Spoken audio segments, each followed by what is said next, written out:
Thank you so much. Please be seated.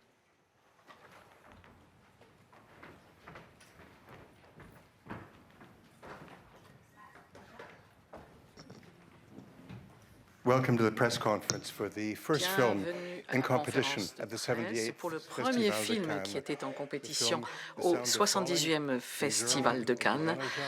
Le film s'intitule The Sound of Falling, c'est le titre international. En allemand, c'est le titre In die Sonne schauen, regardez le soleil en face. Je suis vraiment très excitée de vous présenter la réalisatrice. Je vais commencer d'abord par le bout de la table. Ce sont les deux producteurs qui ont travaillé ensemble pendant le passé pour de nombreux projets. Nous avons Lukas et Maren Schmidt, qui sont les producteurs. À côté, nous avons donc Lukas Schmidt et Maren Schmidt. Next to them, in the role of Emma, we have actress Susanne Wust. Among her previous films are Antares and Goodnight Mommy, both of which were submitted by Austria to the Academy Awards. Qui lui a valu d'ailleurs un prix de l'Austrian Academy Award. This is her first film une jeune personne qui apparaît pour la première fois au cinéma, mais elle a déjà joué à la télévision, et c'est Anna Heck.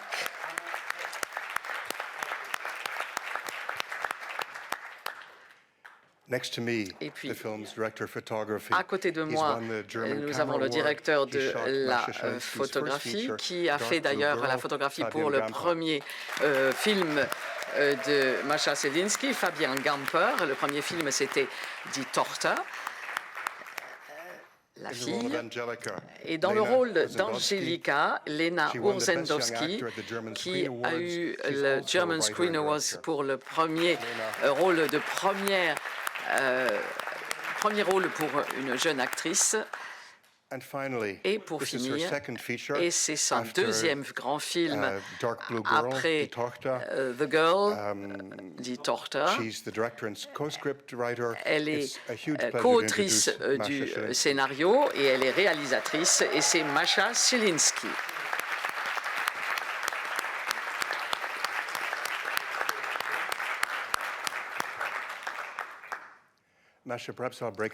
Mascha, je vais d'abord briser la glace en vous posant cette question. Après La fille, après Die Tochter, si vous avez besoin de la traduction simultanée, nous avons le casque.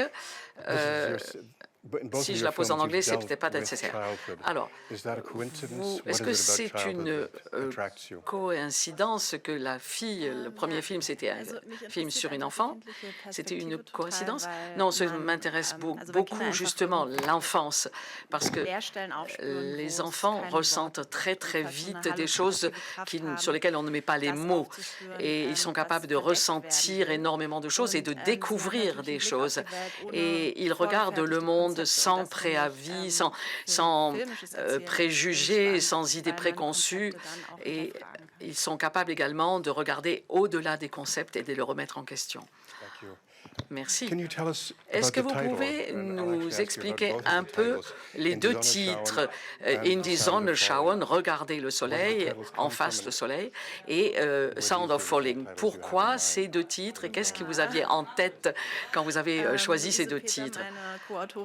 Eh bien, Lucy Becker et moi-même, c'est-à-dire ma co-autrice, nous avons donc travaillé pendant de nombreuses années sur ce film, et nous avions déjà un titre de travail, et c'était véritablement In die Sonne schauen, mais c'était un titre trop long. Tout le monde a dit effectivement ce titre est trop long, donc il fallait absolument le changer, et nous avons décidé donc de trouver un autre film.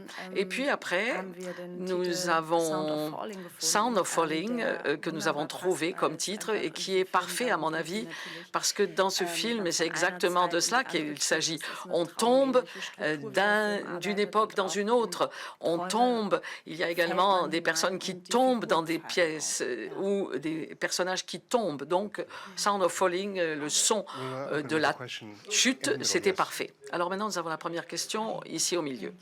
Merci, Aline Bassi d'Ukraine. Je vous remercie pour ce film qui était très profond.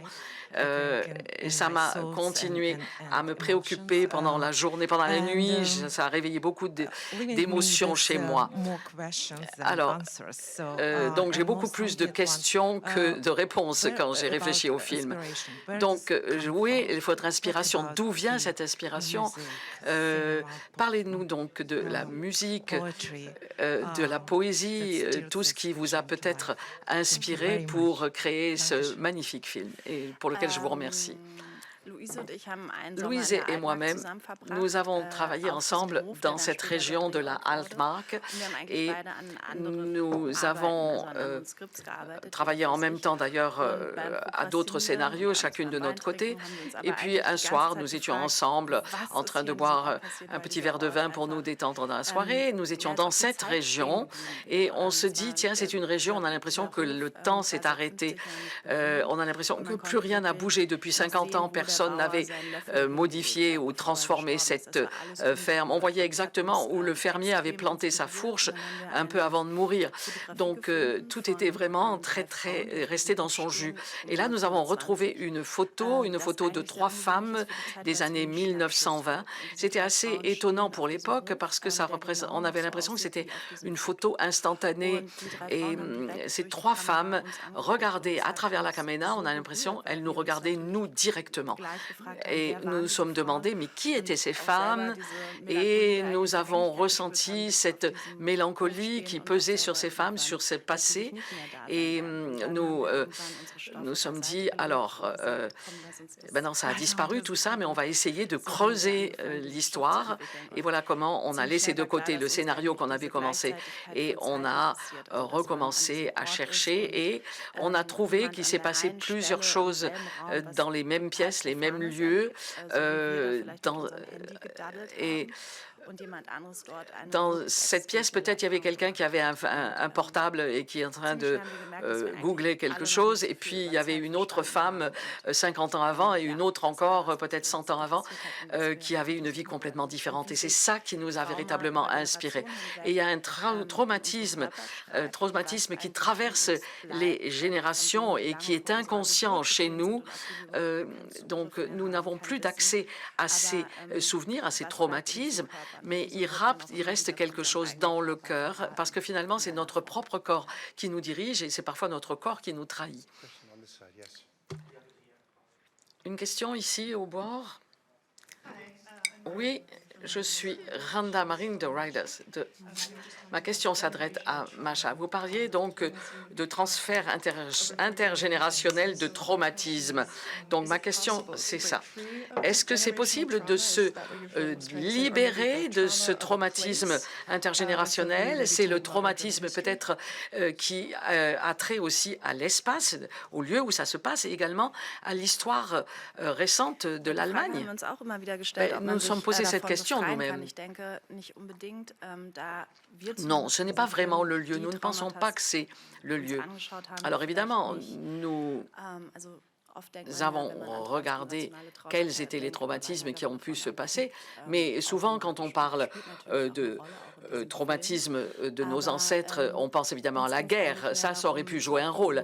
Mais ce qui nous intéressait, ce n'était pas les grands événements comme la guerre, mais c'était peut-être les petites histoires, les petits sentiments, les petits malheurs qui peuvent parfois impacter énormément un personnage dont on ne parle pas, dont on on ne parle même pas jusqu'à sa mort, mais qui ont une importance. Et nous souhaitions véritablement montrer que la personne qui les ressent voudrait savoir ce qui s'est passé. C'est vraiment cruel de ne pas le savoir, mais ça comporte aussi une certaine beauté. En fait, tous ces ancêtres, ils sont quand même liés les uns aux autres par ces traumatismes, dans ce traumatisme. Et il faut simplement aussi, ça les aide parce qu'ils doivent savoir aussi qu'ils ne sont pas seuls au monde. Je vais vous poser une question concernant les acteurs. Et là, si vous ne comprenez pas l'anglais, vous pouvez aussi prendre les écouteurs et vous pouvez répondre en allemand, bien sûr. Alors, il y a véritablement un casting important. C'est presque un petit village entier qui joue. Et il n'y avait pas de place sur scène pour tous les acteurs. Voilà pourquoi je veux vous présenter quelques-uns des autres acteurs qui étaient présents, qui sont présents, mais ils ne sont pas au podium. Alors, il y a Leni Geisler, qui sont dans la première rangée. Philippe Schnack. Louise Heyer. Louise Heyer. The co-scriptwriter of the film, Louise Peter. Louise Peter, qui est la co-script, qui est la co-autrice du scénario. Et puis Evelyn Rachte, la first editor. The supervising sound editor, Willy Min, qui est le spécialiste du son supervising. Ensuite, actrice Lucy Opperman.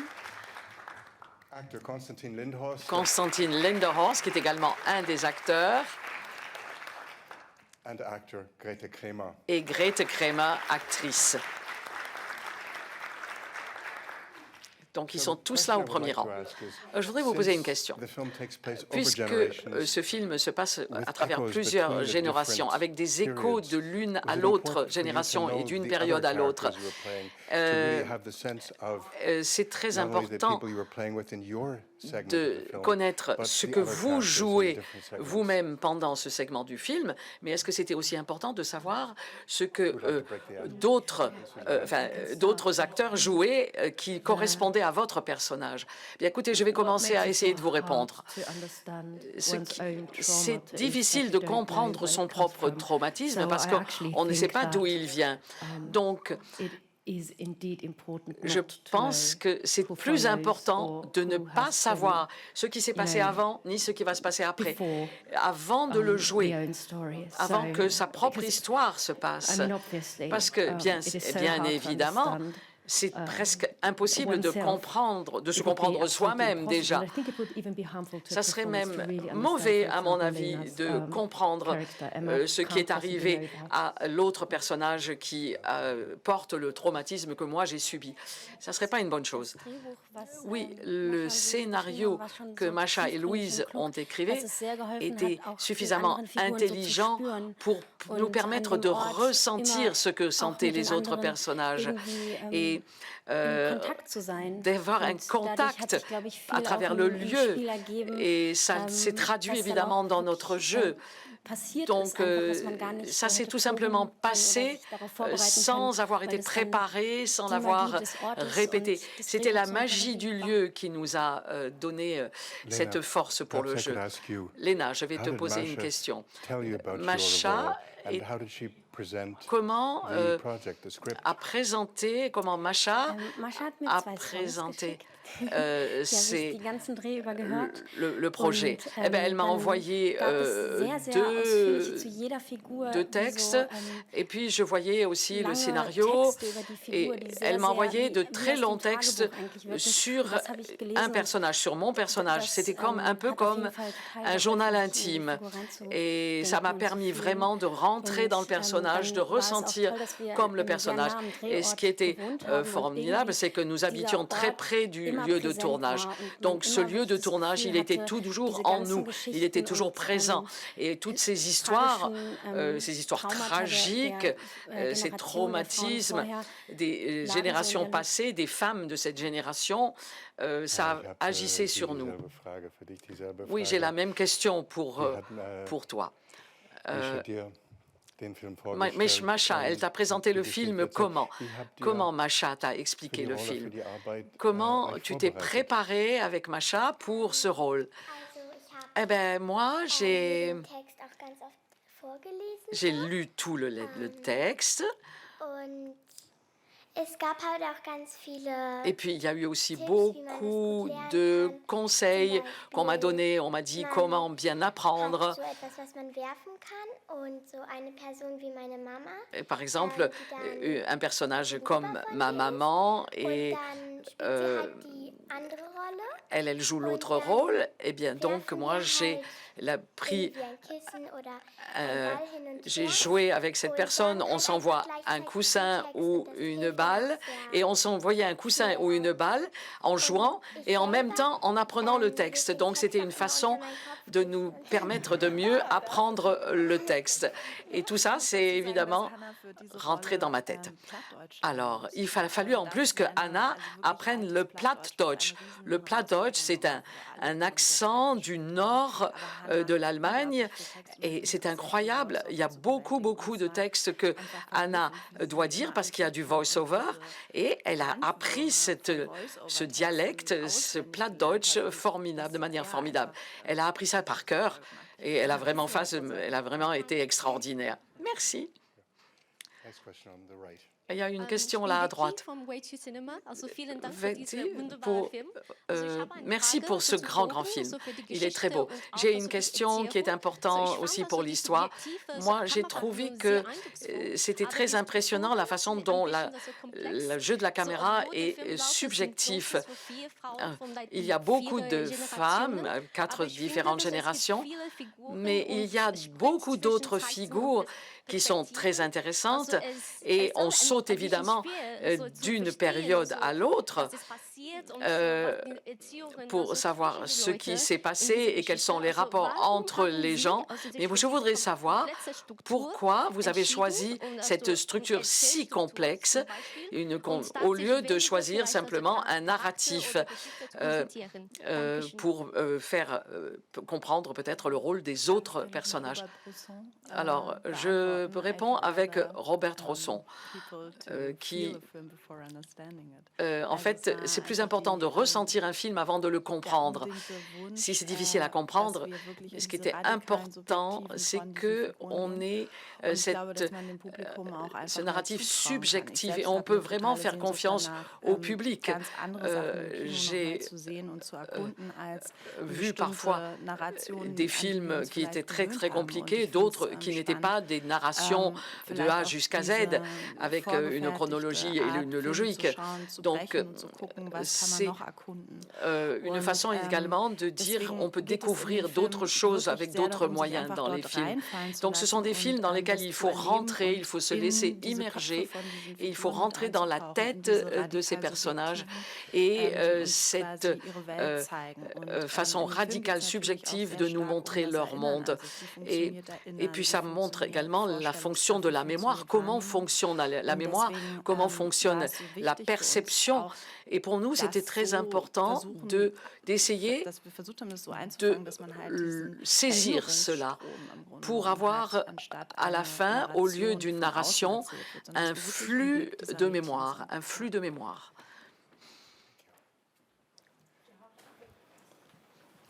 Bonjour, Gérard Chargé, Cinézoom.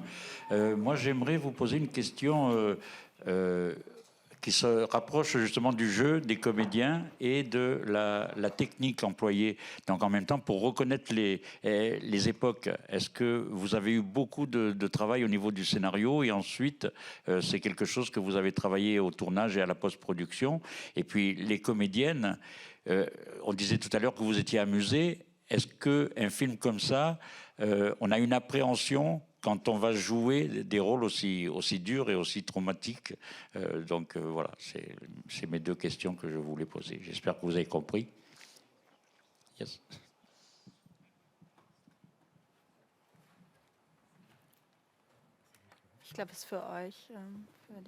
Qui veut répondre? Je réponds en français ou...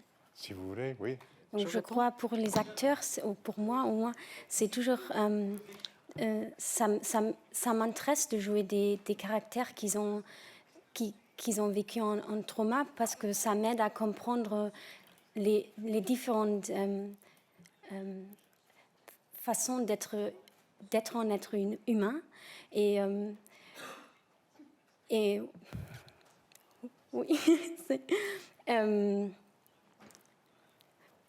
je passe à quelqu'un d'autre. Möchtest du auf Deutsch noch was sagen? Nein, gut. I'm not entirely sure if I got Je the ne question sais right, pas but si j'ai vraiment bien compris la question. Alors, Alors, c'était une question qui s'adressait à Masha, en fait, ou qui s'adressait à une actrice. Et si ce n'était pas trop dur, justement, de jouer un caractère ou un personnage qui a subi un tel traumatisme. Si j'ai bien compris, c'est vrai que c'était très effrayant. Il y a eu un moment où on a ouvert une boîte de photos et certaines de ces photos venaient de la maison, d'autres on les avait trouvées ailleurs, je crois, dans un marché aux puces. Mais c'était vraiment des choses effrayantes.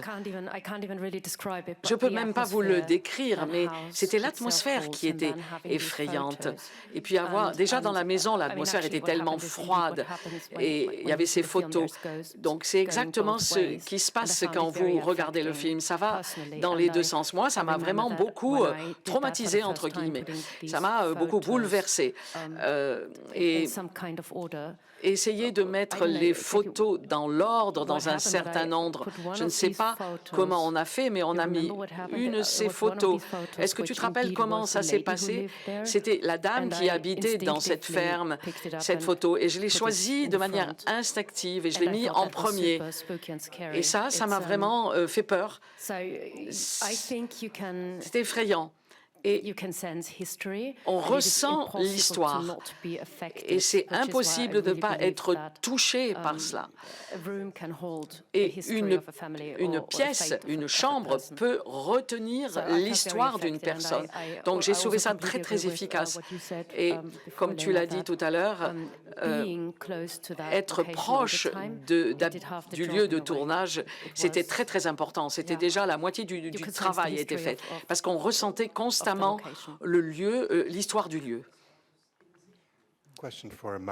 Une question à Masha et à Fabien.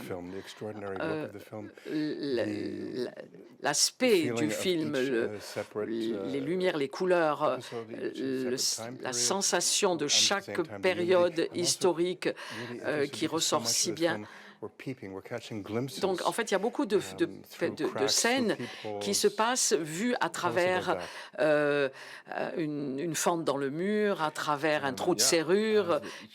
Comment vous avez fait pour ça, vous, Fabien? Oui, alors Masha m'a donné des instructions très claires. Elle a dit il faut que ça se ressente de cette manière et pas de celle-là. Il y a vraiment un sentiment dans ce film. Pour vous dire comment on le traduit de manière concrète en images, ça nous a demandé de beaucoup expérimenter avant de trouver la bonne forme. Donc, il y avait du flou,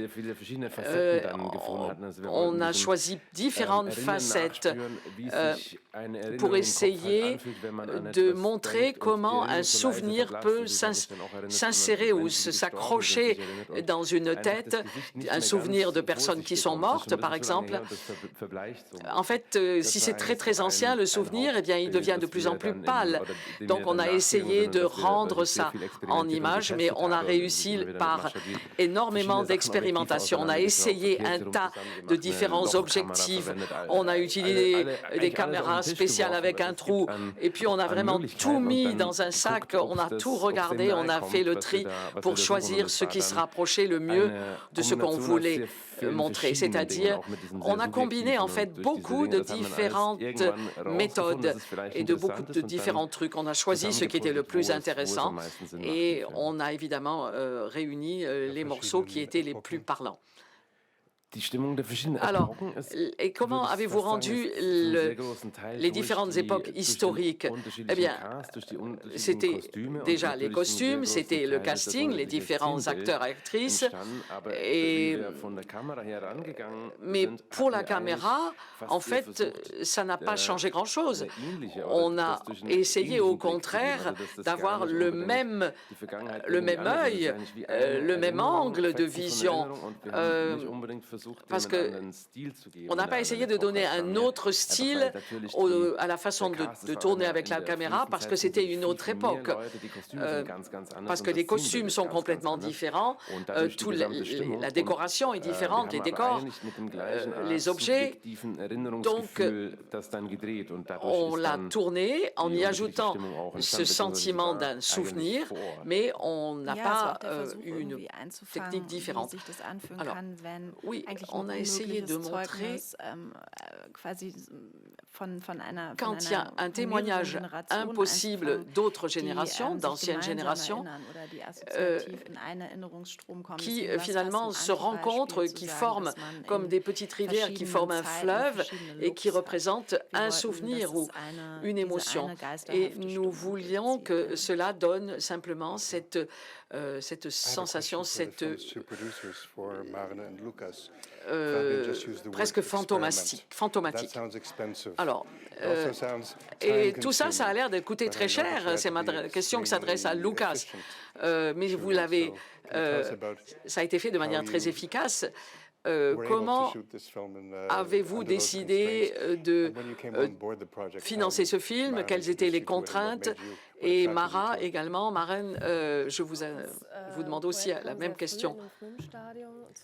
Bien, Masha est venue nous voir très tôt, il y a 5 ans, et Louise et Masha nous ont fait d'abord une description assez courte, et j'avoue que ça m'a tout de suite fascinée, et j'ai été tout de suite décidée, on va faire ce film. Ça sera véritablement une perle qu'on a déposée dans mes mains, et c'est évidemment un grand défi pour obtenir des financements, parce que c'était évidemment un film de début de Masha, c'était son second film, mais quand on croit à une vision, quand on croit à la réalisatrice, quand on croit au sujet, c'était quelque chose de formidable, parce qu'à ce moment-là, on trouve les moyens. Quand il y a une volonté, on trouve les moyens. Et puis, on était vraiment une équipe et tout le monde a participé avec toute son énergie à réaliser ce projet. Oui, je crois que quand on veut montrer 100 ans d'histoire, on pourrait en faire un énorme film à gros budget. Mais ce n'était pas du tout la vision de Masha pour ce film, pour la façon de mettre en scène. C'était pour nous tout à fait clair. Rapidement, on a compris que ça ne sera pas facile, qu'il y aura un défi pour le réaliser, mais qu'on trouvera des solutions. Et Masha avait évidemment émis cet espoir et elle a mis beaucoup d'émotions et nous avons nous aussi mis beaucoup de cœur à le réaliser. Une question à gauche, non, à droite. AFP, votre film montre donc le désir et les rapports difficiles parfois entre fille et mère, et aussi avec une actrice, la jeune fille et l'oncle, et c'est finalement pour une jeune fille très difficile de supporter les regards d'un homme adulte quand elle est toute nue alors qu'elle n'a même pas encore de sein. Et c'était véritablement très intéressant. Pourquoi avez-vous choisi aussi cette perspective? Comment l'avez-vous réalisée? Et pourquoi avez-vous choisi aussi cette perspective de la honte d'une jeune fille? Bien sûr, je pense que cette question, elle doit être posée. C'est très important. Et ça n'est plus même une vraie question. Je crois que la perspective féminine est tout aussi importante que la perspective masculine. Toutes les perspectives humaines sont importantes. Donc, Alors, la perspective de cette jeune fille, évidemment, qui ressent ses regards, elle est très importante. Nous avons beaucoup recherché sur cette région, la Altmark, et il n'y a pas beaucoup de livres, de romans sur cette région. Il y avait 2 livres qui étaient écrits sur le paradis perdu de l'enfance. C'était quelqu'un qui avait grandi là et qui parlait de son... C'était un peu comme Boulabue de Pippi Langstrumpf, de Fifi l'Acier. Mais là, c'était pas du tout drôle. Alors, effectivement, on devait par exemple stériliser certaines femmes, les servantes, pour qu'on puisse les sauter, il faut le dire franchement, sans que ça soit dangereux pour les hommes. Donc, on s'est aperçu que ça existait, ça, qu'il se sont passées des choses épouvantables, des choses incroyables.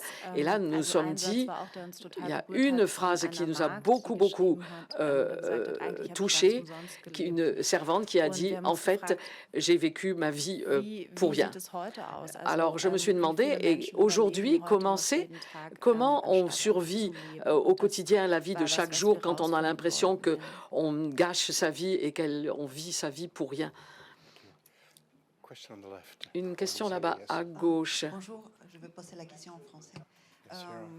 Gabriela Bravo pour Culture et Arts Chili. Félicitations à toute l'équipe du film.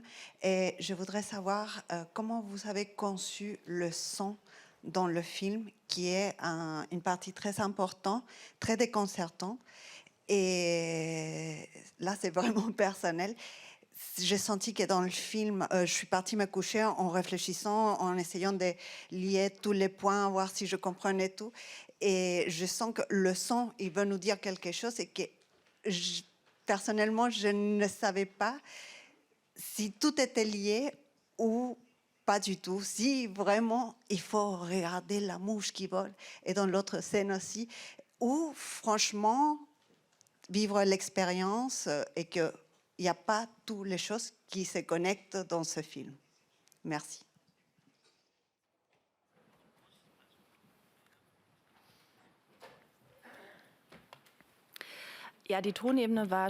Oui, le son c'était très important pour nous dès le début, d'ailleurs même dans mon premier film. Dans le scénario, j'écris beaucoup sur le son, je montre où le son doit chevaucher de scènes, etc. Et puis évidemment, c'était tout à fait un grand défi de le réaliser pour créer ces sons qui sont annonciateurs d'une catastrophe. Et j'avais mon éditrice Edwin Rack et mine. Donc, j'ai trouvé donc 2 personnes là qui ont complètement compris ce que je cherchais. Et puis, ça a duré quand même avant de trouver les bons sons qui nous aident à le créer. Michael Fiedler a créé des sons extraordinaires. Et pourquoi c'était si important pour moi que ces sons arrivent avant l'événement? Parce qu'un traumatisme comprend également le fait qu'il éclate en plusieurs morceaux. Donc, on n'a pas tous les morceaux du puzzle après quand on essaye de les reconstituer, ces événements. Donc, c'est ça que j'ai essayé de raconter avec le son aussi. Et évidemment, cette discrépance entre l'image et le son, ce ciseau entre les deux, ça doit évidemment créer une certaine tension. Alors, normalement, il pourrait se passer quelque chose de magnifique, mais la belle chose qui se prépare, elle est quelque peu effacée, où il y a une ombre qui plane par-dessus. C'est une ombre qui annonce quelque chose de contraire très triste ou de très malheureux. Ici, une question au centre. Je voudrais vous posez une question sur la fin du film. C'était magnifique, ce contraste entre la chute et l'élévation, l'envol. Et qu'est-ce que vous vouliez nous dire avec cet envol à la fin, qui était magnifique? Et puis là aussi, le son, bien sûr, et la musique, le son en général. Merci d'avance pour votre réponse. Alors, vous pouviez répéter la première question rapidement, s'il vous plaît? Répétez la première question. C'était quoi la première question? Nous n'entendons plus, les interprètes n'entendent plus la question. Oui. Alors, comment pouvez-vous nous aider à mieux interpréter la fin du film? C'est à vous, à chacun d'entre vous, de le décider et de l'interpréter. Ça, je ne veux pas vous le dicter, ce n'est pas à moi de vous le dire. Et la deuxième question, c'était concernant le son et la musique.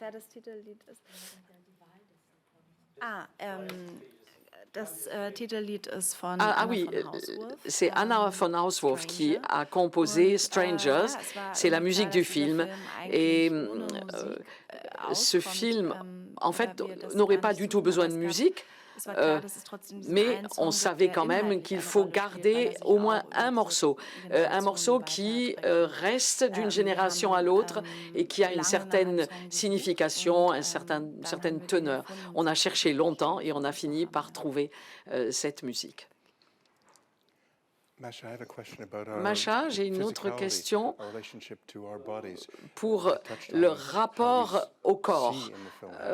On voit effectivement qu'il y a un rapport très sensuel au corps et il y a aussi des illusions optiques et comment on peut... Et quelqu'un d'ailleurs dit, il y a une des actrices qui dit « Je peux contrôler mes jambes et mes bras, mais je ne peux pas contrôler mon cœur et l'empêcher de battre. » Alors, comment voyez-vous le rapport entre le cerveau, l'esprit et le corps?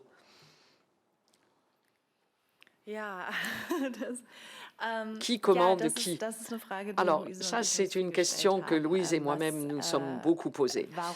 Pourquoi sommes-nous parfois trahis par notre corps? Il y a même un passage dans le film où Angelika, elle signe, elle se demande pourquoi, quand on a honte, on rougit.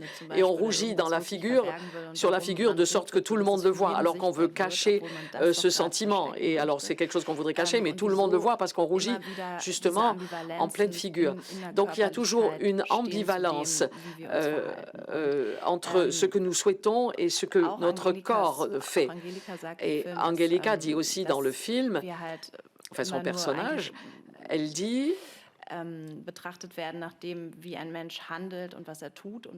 peut être observé comment on agit, et c'est comme ça qu'on vous juge, mais en fait, en vérité, Angelika, elle n'y croit pas.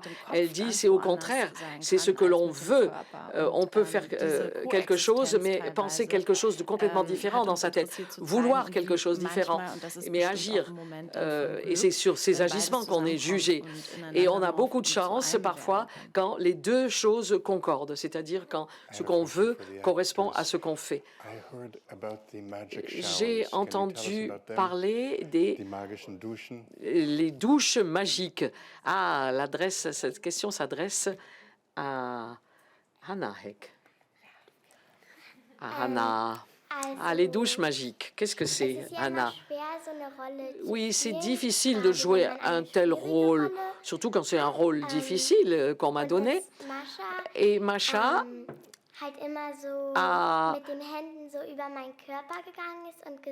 elle est passée au-dessus de mon corps avec ses mains.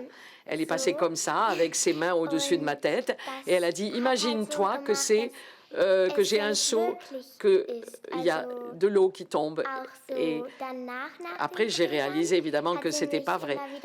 Et puis après, elle a enlevé la magie parce qu'elle m'avait mis un charme sur moi. Après, elle l'a enlevé, mais des fois, elle a oublié de l'enlever. Et on sait évidemment que ce n'est pas pour de vrai et que c'est un rôle qu'on joue et que ce n'est pas pour de vrai.